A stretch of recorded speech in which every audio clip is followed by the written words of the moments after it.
Welcome to our channel. నేను సౌజన్య. పేరు నాని, కొడాలి నాని, అలాగే బాలినేని శ్రీనివాస్ గారు అండ్ ఆర్కే రోజా. సో వీళ్ళందరూ కూడా చాలా అగ్రెసివ్గా మాట్లాడుతూ ఉంటారు మీడియా సమావేశాల్లో. కానీ వీళ్ళు ఎందుకు ఇవే మాకు ఆఖరి ఎన్నికలు, 2024 ఎన్నికలే మాకు ఆఖరివి, నెక్స్ట్ వచ్చేటువంటి 2029 ఎన్నికల్లో మేము పోటీ చేయలేము అనేటువంటి మాటలు మాట్లాడుతున్నారు. ఎందుకు ఇంత మనస్తాపంతో ఇలాంటి మాటలు మాట్లాడాల్సి వస్తుంది? ఈ మాటల వెనుక ఉన్నటువంటి ఆంతర్యం ఏంటి? ఈ అంశానికి సంబంధించి మనతో మాట్లాడడానికి, వారి విశ్లేషణని మనతో పంచుకోవడానికి ఈరోజు మనతో పాటు ఉన్నారు senior journalist, senior political analyst CS Rao garu ఉన్నారు. వారితో మాట్లాడదాం. నమస్తే అండి. నమస్తే సజ్జన్. సో వైసీపీ నాయకులు ముఖ్యంగా పేరు నాని, కొడాలి నాని అండ్ ఆర్కే రోజా, బాలినేని శ్రీనివాస్, వీళ్ళు నలుగురు కూడా చాలా అగ్రెసివ్గా ఉంటారు మీడియా ముందు కావచ్చు, ఎక్కడైనా ఏమన్నా అడుగుతూ ఉంటే కూడా.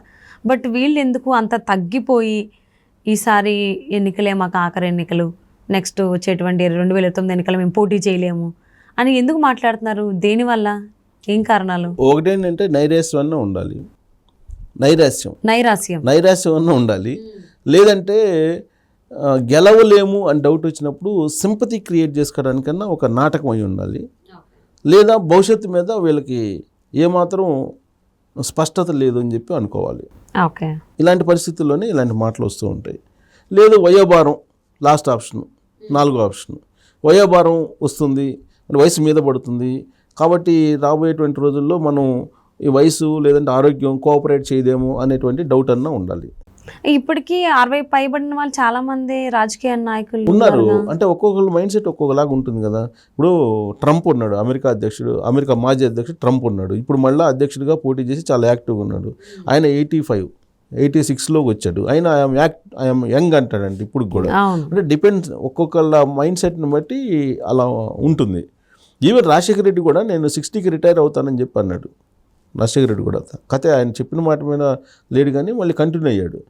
ప్రజల కోసం నేను కంటిన్యూ అవుతున్నాను అన్నాడు. 60కి రిటైర్ అవుదామని చెప్పి అనుకుంటున్నానని చెప్పి ఆయన ఒక సందర్భంలో రాజశేఖర రెడ్డి అప్పట్లో అన్నారు. అంటే ఒక్కొక్కరిది ఒక్కొక్క ఆలోచన ఒక్కొక్కరిది. ఇప్పుడు చనిపోయేంత వరకు కూడా అధికారంలో ఉండాలి అని కోరుకునే వాళ్ళు కూడా ఉంటారు. ఇప్పుడు కరుణానిధి ఉన్నాడు, తమిళనాడు మాజీ సీఎం. ఆయన వీల్ చైర్లో కూడా ముఖ్యమంత్రి చేశాడు, వీల్ చైర్లో నెట్టుకోబోతూ కూడా. సో అలా ఒక్కొక్కళ్ళు ఒక్కొక్క రకంగా. ఇప్పుడు నరేంద్ర మోడీ ఉన్నాడు, ఆయన కూడా 70కి వస్తున్నాడు కదా, 70+ వస్తాడు ఇప్పుడు ఇంకో 2 సంవత్సరాల్లో. ఇప్పుడు ఆయన మరి యాక్టివ్గా ఉన్నారు కదా, యంగ్గా ఉన్నాడు, మంచి యాక్టివ్గా ఉన్నాడు. మళ్ళీ 3rd టైం ప్రధానమంత్రి కావాలనుకుంటున్నాడు, దేశవ్యాప్తంగా తిరుగుతున్నాడు. అంటే ఒక్కొక్కరిది ఒక్కొక్క స్టైల్. కాబట్టి ఇక్కడ మనం చెప్పుకోవాల్సింది ఏంటంటే, ఇప్పుడు కొడాలి నాని కానీ, పేరు నాని కానీ, లేదా బాలినేని శ్రీనివాస్ రెడ్డి కానీ, రోజా కానీ, వీళ్ళని తీసుకుంటే కనుక వీళ్ళు ఫైర్ బ్రాండ్స్గా కనిపిస్తూ ఉంటారు మనకి. కొంచెం అగ్రెసివ్గా మాట్లాడేవాళ్ళు మీడియాలో. బాలినేని శ్రీనివాస్ కొంచెం ఆ మధ్య కొంచెం మాట్లాడే కానీ వీళ్ళు ముగ్గురు బాగా ఫైర్ బ్రాండ్స్గా కనిపిస్తుంటారు. వీళ్ళందరూ కూడా 50+లు, 55+లు, 50 కూడా కాదు 55+లు. అంటే బహుశా ఈసారి కనుక గెలిపిస్తే 60కి పడిపోతాం, తర్వాత రిటైర్మెంట్ తీసుకోవచ్చు అని చెప్పి అనుకుంటున్నారేమో. ఒకటి. రెండేంటంటే, ఇప్పుడు రోజా కానీ లేదా కొడాలి నాని కానీ ఇద్దరికీ ఆరోగ్యం బాగలేక ఆపరేషన్ సంథింగ్ వీళ్ళు చికిత్స తీసుకున్నారు అనేటువంటి తెలుసు మనకి. హాస్పిటల్లో, బెంగళూరు హాస్పిటల్లోను, చెన్నై హాస్పిటల్లోనూ రోజా ట్రీట్మెంట్ తీసుకుంది, చెన్నై హాస్పిటల్లో ట్రీట్మెంట్ తీసుకుంది. తర్వాత కొడాలి నాని హైదరాబాద్లో ఒక హాస్పిటల్లో ట్రీట్మెంట్ తీసుకున్నారు అనేది సోషల్ మీడియాలో కూడా వచ్చింది. సరే, అంత తీవ్రమైనటువంటి అనారోగ్య సమస్యలు ఉన్నాయా అని అంటే తెలియదు. వాళ్ళకు అనారోగ్య సమస్యలు లేవని చెప్పి మనం అనుకోవాలి, ఎందుకంటే యాక్టివ్గా ఉన్నారు కాబట్టి. సరే, ఇప్పుడు ఎందుకు ఇవే మాకు చివరి ఎన్నికలు, ఈసారికి కోఆపరేట్ చేయండి ప్రజలు అని అంటే, ఇది సహజంగా ఏంటంటే ఓటమి కనిపిస్తున్నప్పుడు కళ్ళెదుట సహజంగా ఇలాంటి మాటలు రాజకీయ నాయకుల నుంచి వస్తూ ఉంటాయి. ఇది స్టార్ట్ చేసిన వాళ్ళు ఎవరు? బాలినేని శ్రీనివాస్ రెడ్డి అసలు టికెట్ ఇచ్చే పరిస్థితి లేదు ఒంగోలులో. అలాంటి సమయంలో సరే ఎట్టగట్ట మొత్తానికి గందరగోళం చేసేసి బంధుత్వం ఉంది కాబట్టి టికెట్ కన్ఫర్మ్ చేయించుకున్నాడు. టికెట్ కన్ఫర్మ్ చేయించుకున్న తర్వాత ఇవే నాకు లాస్ట్ ఎన్నికలు, ఇక నేను రాబోయే రోజుల్లో పోటీ చేయను, మా కుమారుడు పోటీ చేస్తాడు, మీరు ఈసారికి నాకు లాస్ట్ ఎన్నికలు మీరు కోఆపరేట్ చేయండి అని చెప్పి అభ్యర్థించేటువంటి పరిస్థితికి వచ్చాడు. ఆయన ప్రజల్లోకి వెళ్ళారు. అంటే ఈ లాస్ట్ ఎన్నికలు అని అంటే ఇప్పుడు ఆయన దాదాపు 5 సార్లు ఎమ్మెల్యేకి గెలిచారు. సరే, ఈసారికి ఏదో వేసేస్తే ఏజ్ అయిపోయింది, ఇక మళ్ళీ పోటీ చేయని అంటున్నాడు కదా అని చెప్పి ఒకవేళ సింపతితోటి ఆలోచించి ప్రజలు వేస్తారేమో అనేటువంటి ఒక అస్త్రం అలాంటి అస్త్రాన్ని ప్రయోగించాడు. అంటే వైసీపీ నాయకుల మీద అంత సింపతి ఉందా ఆంధ్ర ప్రజలకి? అంటే ప్రజలు సింపతి, అంటే ప్రజలు ఎప్పుడు కూడా ఎలా ఉంటుందంటే, ఇప్పుడు సపోజ్ మనం ఉదాహరణ తీసుకుంటే ఇందిరాగాంధీ చచ్చిపోయినప్పుడు భారతదేశం వ్యాప్తంగా కూడా దేశం మొత్తం ఒక రిజల్ట్ వస్తే తెలుగు రాష్ట్రంలో ఇంకొక రిజల్ట్ వచ్చింది అనుకూలంగా. అంటే సింపతి తోటి ఆ రోజున రాజీవ్ గాంధీ పెద్ద మెజార్టీ తోటి 400 పైచిలకు ఎంపీలతోటి ఆయన ప్రభుత్వాన్ని ఏర్పాటు చేశాడు. ఇందిరాగాంధీ చనిపోయినప్పుడు ఆమె చనిపోగానే సింపతి వచ్చింది. అలాగే రాజీవ్ గాంధీ చనిపోయిన తర్వాత కూడా నీకు దేశవ్యాప్తంగా ఒక రకంగా ఉంటే ఫలితాలు ఇక్కడ ఒక రకంగా ఉన్నాయి. అంటే సింపతి ఇక్కడ పెరముదూరులో జరిగింది, ఆయన చనిపోయింది రాజీవ్ గాంధీ. సో రాజీవ్ గాంధీ చనిపోయినప్పుడు దాని ఎఫెక్ట్ ఇక్కడ పడింది, దక్షిణ భారతదేశం మీద బాగా పడింది. సో కాబట్టి సింపతి అనేది ఒక్కోసారి క్రియేట్ చేసేదాన్ని బట్టి ఉంటుంది. ఇప్పుడు ఎక్కడ దాకా ఎందుకు 2019లో జగన్మోహన్ రెడ్డి మీద సింపతితోటే కదా గెలిపించింది. ఒక్క ఛాన్స్ ప్లీజ్ అన్నాడా? తర్వాత కోడికత్తిని చూపించారా? తర్వాత బాబాయ్ మర్డర్ని చూపించారా? గొడ్డలను చూపించారా? గొడ్డలే తర్వాత కోడికత్తిని చూపించారా? మరి పబ్లిక్ సింపతితో ఓటేసారు. అంటే ఒకసారి ఓకే, మరి ఇది రెండోసారి కూడా మళ్ళీ అదే సింపతి అంటే ఇన్ని సంవత్సరాలు చూసిన ఆంధ్ర ప్రజలు మళ్ళీ ఎలా నమ్ముతారు? అది జగన్మోహన్ రెడ్డి ఇష్యూలో, ఇక్కడ ఎమ్మెల్యేల ఇష్యూలో కాదు కదా, ఇది ఎమ్మెల్యేల ఇష్యూ కదా. అంటే రాజకీయ నాయకులు ఎలా ఉండకూడదు అనే దానికి వైసీపీ నాయకులు, అందులో ముఖ్యంగా కొడాలి నాని, పేరు నాని వాళ్ళు రోల్ మోడల్గా ఉంటారని చెప్పేసి చాలా మంది అభిప్రాయంగా ఉంది. నాది కాదు, నేను బయట విన్న మాటలు చెప్తున్నా. మరి ఇలాంటప్పుడు వాళ్ళ మీద సింపతి ఎలా వస్తుంది? అంత వ్యక్తిగతంగా వాళ్ళు మాట్లాడినప్పుడు, టార్గెట్ చేసినప్పుడు ఒక వ్యక్తిని వాళ్ళ మీద సింపతి చూపించాలంటే ఆలోచిస్తారుగా. ఇప్పుడు మనం ఉండేది కర్మభూమిలో, కర్మభూమి అంటారు.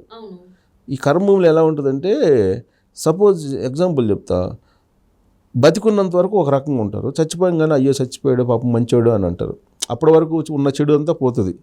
అలానే ఇప్పుడు నేను ఏమన్నా ఎన్కౌంటర్ చేస్తాను, ఎన్కౌంటర్ చేసేదాకా ఎన్కౌంటర్ చేయాలని అందరూ అరుస్తారు. ఎన్కౌంటర్ చేసిన తర్వాత మళ్ళీ సెకండ్ వాయిస్ వినపడుతుంది, అరే ఎన్కౌంటర్ చేసేది ఏంది, న్యాయబద్ధంగా శిక్షించాలి కానీ అని చెప్పి ఇంకొక వర్షన్ వినపడుద్ది.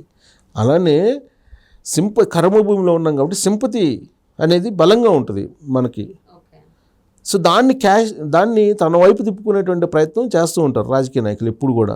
అది బాగా తెలిసినటువంటి లీడర్ ఎవరైనా ఉన్నారంటే జగన్మోహన్ రెడ్డి శిష్యులుగా ఉన్నటువంటి వాళ్ళు వీళ్ళంతా. అవును, అంటే వీళ్ళందరూ ఫైర్ బ్రాండ్స్ అని ఆల్రెడీ ఒక ముద్ర ఉంది కదా, ఫైర్ బ్రాండ్స్ ఉంది. అందుకే బాగా విర్రవీగే వాళ్ళు ఒక్కసారిగా డౌన్ అయితే అయ్యో పాపం ఏమో ఎట్ట బతికాడు ఇట్ అయిపోయాడు అని అంటారు. పోయిన తర్వాత అంటారు ఆ మాట నిజమే, అది యాక్సెప్టబుల్. కానీ ఇప్పుడు వీళ్ళు బతికే ఉన్నారు కదా. ఇప్పుడు కూడా అంతే, అంత ఫైర్ బ్రాండ్గా ఉన్నటువంటి వాళ్ళు మన దగ్గరికి వచ్చి ఈసారికి ప్లీజ్ అని చెప్పి అడుగుతున్నారంటే కొంత ఏదన్నా ఎక్కడన్నా కొంతమంది మారేవాళ్ళు ఉంటారు కదా అనేది లాస్ట్ ప్రయత్నం, చివరి ఆప్షన్ లేక దింపుడు గల్లం ఆశ. అలాంటిది దింపుడు గల్లం ఆశ అంటారు కదా అలా. సో అలా లాస్ట్ ఆప్షన్ అనమాట, ఆఖరి ప్రయత్నం చేస్తూ ఉంటారు అనమాట. సో ఇప్పుడు ఆయన కొడాలి నాని ఎంత అగ్రెసివ్గా మాట్లాడుతుంటారు, నాకు తిరుగులేదు డూమ్ డామ్ డిష్ అని అంటుంటారు. అలాంటి కొడాలని ఇప్పుడు ఏమంటున్నారు, నేను ఇంకా మళ్ళీ పోటీ చేయను, ఈ ఎన్నికలను నాకు ఈ ఆఖరి ఎన్నికలు నాకు ఓటేయండి గెలిపించండి అని చెప్పి అడుగుతున్నాడా? ఆయన వయసు 52, 53 చెప్తున్నాడు. సో వచ్చే ఎన్నికలకి ఆయన 58, 57 అవుతాను, సో తర్వాత నేను పోటీ చేయను అని చెప్తున్నాడు ఆయన. సో ఇంకో తర్వాత పేరు నాని ఆల్రెడీ కాడి కింద పడేసాడు. అసలు పోటీల నుంచి తప్పుకున్నాడు ఆయన. పోటీ నుంచి తప్పుకొని వాళ్ళ అబ్బాయిని పెట్టాడు ఇప్పుడు అక్కడ మచిలీపట్నంలో. వాళ్ళ అబ్బాయిని పెట్టి వాళ్ళ అబ్బాయి కోట్లు ఏమని చెప్పి తిరుగుతున్నాడు ఆయన. ఆల్రెడీ ఆయన రిటైర్మెంట్ ప్రకటించేశాడు ముందుగానే, వాళ్ళ అబ్బాయికి అప్పు చెప్పాడు. ఇక బాలినేని శ్రీనివాస్ ఇప్పుడు నాకు ఈ లాస్ట్ ఎన్నికలు అసలు యాక్చువల్గా ఆయన మీద అనేక అవినీతి ఆరోపణలు వచ్చాయి, టికెట్ రాదని పరిస్థితి. అలాంటి సిచ్యువేషన్లో పబ్లిక్లోకి వెళ్ళినప్పుడు పబ్లిక్లో కూడా నిలదీసినటువంటి పరిస్థితి 2-3 చోట్ల. అలాంటి సిచ్యువేషన్లో టికెట్ లేదనగానే ఆయన మీద ఉన్న కోపం చాలా వరకు తగ్గింది జనాల్లో. టికెట్ లేదు కదా అయిపోయింది, ఇతని పని చీటీ చినిగిపోయింది అని. తర్వాత టికెట్ ఇచ్చారు. ఇప్పుడు టికెట్ ఇచ్చిన తర్వాత ఇప్పుడు ఏంటి, నాకు ఇదే లాస్ట్ ఎన్నికలు, ఈసారికి నాకు వేయండి, ఈసారి నేను ఎన్నికల్లో పోటీ చేయను, మా అబ్బాయి చేత పోటీ చేపిస్తానని చెప్తున్నాడు ఆయన కూడా. వాళ్ళ అబ్బాయి చేత పోటీ చేపిస్తాను నేషనల్గానే ఆయన చెప్తున్నాడు. సో ఇప్పుడు రోజా ఉంది, రోజాకి పరిస్థితి ఏంటి, రోజాకి అసలు తన్మయత్వం చెందారు మంత్రి పదవి ఇచ్చిన రోజు. ఇక నాకు అసలు ఏం అవసరం లేదు, నేను అసలు నా లక్ష్యాన్ని నేను చేరుకున్నాను, ఇక నాకు అసలు ఏమీ అవసరం లేదు ఈ జన్మకి, నా జన్మ ధన్యమైపోయింది అని చెప్పి ఆమె ఆనంద బాష్పాలను కురిపించారు మంత్రి పదవి ఇచ్చినప్పుడు. ఇక జగనన్న నేనేమో అడగనని, ఇప్పుడేంటి నేను మళ్ళీ టికెట్ అడుగుతాను, మళ్ళీ టికెట్ కావాలంటున్నాయి. అక్కడేమో టికెట్ ఇస్తే ఓడిపోయే పరిస్థితి అని చెప్పి సర్వేలు చెప్తున్నాయి. సరే ఒకవేళ టికెట్ ఇస్తే ఏంటి అనేది ఇప్పుడు ఆమె ఉంటుంది, టికెట్ నాకే అవుతుంది, ఈసారికి నాకు కోఆపరేట్ చేయండి, నా మీద ఉన్న కోపం అవన్నీ మర్చిపోండి, ఈసారికి నాకు ఓట్లు గెలిపిండి, ఇంకెప్పుడు నేను అడగను అని చెప్పి ఆమె ప్రచారం చేసుకుంటుంది. సో ఇవన్నీ ఏంటంటే ఓడిపోయేటువంటి ఓటమి కళ్ళెదురు కనిపిస్తున్నప్పుడు ప్రయోగించేటువంటి విద్యలు ఇవన్నీ కూడా. సో ఇది అనొచ్చు చాలామంది, మరి చంద్రబాబు నాయుడు కూడా అన్నారు కదా, చంద్రబాబు నాయుడు కూడా అన్నాడు ఇవే నాకు లాస్ట్ ఇవే ఎన్నికలు నాకల్లా ఇవే లాస్ట్ ఎన్నికలు అని అన్నాడు. ఇవే లాస్ట్ ఎన్నికలు, నేను ఎలక్షన్లో మళ్ళీ పార్టిసిపేట్ చేస్తానో లేదో ఇవే లాస్ట్ ఎన్నికలు అన్నారు. ఎందుకు అన్నాడంటే ఆయన ఆ రోజున ఇవే లాస్ట్ ఎన్నికలు, మీకు ఇదొక్కటే అవకాశం అని చెప్పే ప్రయత్నం చేశాడు ఆయన. మీకు ఆంధ్ర ప్రజలకి ఇదొక్కటే అవకాశం, ఇవే లాస్ట్ ఎన్నికలు, ఈ ఎన్నికల్లో కనుక మళ్ళీ జగన్మోహన్ రెడ్డి వస్తే ఇక ఆంధ్రప్రదేశ్ వైపు చూడాల్సిన అవసరం లేదు, చూసినా ఉపయోగం లేదు అని చెప్పారు ఆయన. దాన్ని ఆ రోజున చంద్రబాబు నాయుడుకి ఇవే లాస్ట్ ఎన్నికల్లో అని చెప్పేసి అన్నాడు అనేటువంటి దాన్ని బ్లూ మీడియా ఒక రకంగా, ఎల్లో మీడియా ఒక రకంగా, పింక్ మీడియా ఒక రకంగా, ఇట్లా రకరకాలుగా దాన్ని తీసుకెళ్లారు. చంద్రబాబు నాయుడు చెప్పినటువంటి కాన్సెప్ట్ ఏంటంటే ఆ రోజు ఇవే చివరి ఎన్నికలు, మీరు ఆలోచించుకోండి, రాష్ట్ర భవిష్యత్తును ఆలోచించుకోండి అని చెప్పాడు. నాకు పోయేది ఏం లేదు, మీరు రాష్ట్ర భవిష్యత్తును ఆలోచించుకోండి అని చెప్పాడు. దాన్ని చంద్రబాబు నాయుడు బ్లాక్మెయిల్ చేస్తున్నాడని కొన్ని పత్రికలు, చంద్రబాబు నాయుడుకి ఏ లాస్ట్ ఎన్నికలు అన్నాడంటే ముందే ఓడిపోయినట్టు అంగీకరించాడని ఇంకొక కొన్ని మీడియాలు ఇలా రకరకాలుగా చేసినాయి. కానీ ఆ రోజు ఆయన ఇచ్చినటువంటి స్టేట్మెంట్ ఏంటంటే ఇవే చివరి ఎన్నికలు, మీరు ఆలోచించుకోండి, రాష్ట్ర భవిష్యత్తుని కాపాడుకోండి, నాకు పోయేదేం లేదు అన్నాడు. నిజంగా కూడా ఆయనకు పోయేదేం లేదు కదా, చంద్రబాబు నాయుడుకి పోయేదేం లేదు. ఇప్పుడు మళ్ళీ ఎన్నికల్లో జగన్మోహన్ రెడ్డి గెలిస్తే ఎలా ఉంటుంది రాష్ట్రం అనేది అన్ని ఆవిష్కరించేటువంటి ప్రయత్నం చేశాడు ఆయన ఆ రోజున. దాన్ని చంద్రబాబు నాయుడు అయిపోయింది, ముందే ఓటమి అంగీకరించాడు, ఇంకా లాస్ట్ ఎలక్షన్లు అంటున్నాడు అని చెప్పి ఆ రోజు. మరి వీళ్ళందరూ ఇప్పుడు ఎందుకు అంటున్నారు? వీళ్ళందరేమో ఆయనేమో రాష్ట్రం గురించి మాట్లాడాడు అంటే పబ్లిక్లో అవేర్నెస్ తీసుకురండి, పబ్లిక్ని ఆలోచించండి, మీరు ఆలోచించకుండా ఓటేయద్దు. 2019లో కూడా మీరు జగన్మోహన్ రెడ్డి చేసినటువంటి ఎత్తుగడలు, లేదంటే జగన్మోహన్ రెడ్డి వేసినటువంటి వ్యూహాలు, జగన్మోహన్ రెడ్డి పడినటువంటి కుట్రలో పడిపోయారు, మీరు ఆయనకు ఓటేశారు. ఆ రోజు ముద్దు పెట్టాడు, లేకపోతే తల మీద చెయ్యి పెట్టాడు, అన్నీ చేశారు, మీరు పడిపోయి ఓట్లు వేసేసారు. ఈసారి కూడా మీరు అలా పడిపోతే మీరు ఇవే లాస్ట్ ఎన్నికలు, మీరు ఆలోచించుకోండి అని చెప్పారు ఆయన.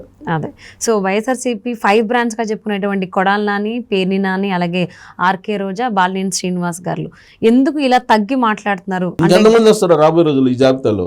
అండ్ అంటే రాబోయేటువంటి ఎన్నికల్లో గెలవడానిక మరి ఈ పందాలు ఇంకెంతమంది వైసీపీ నాయకులు చేరేటువంటి అవకాశం ఉందో చూద్దామండి. And thank you so much for spending your valuable time with us, CS Rao garu. Thank you.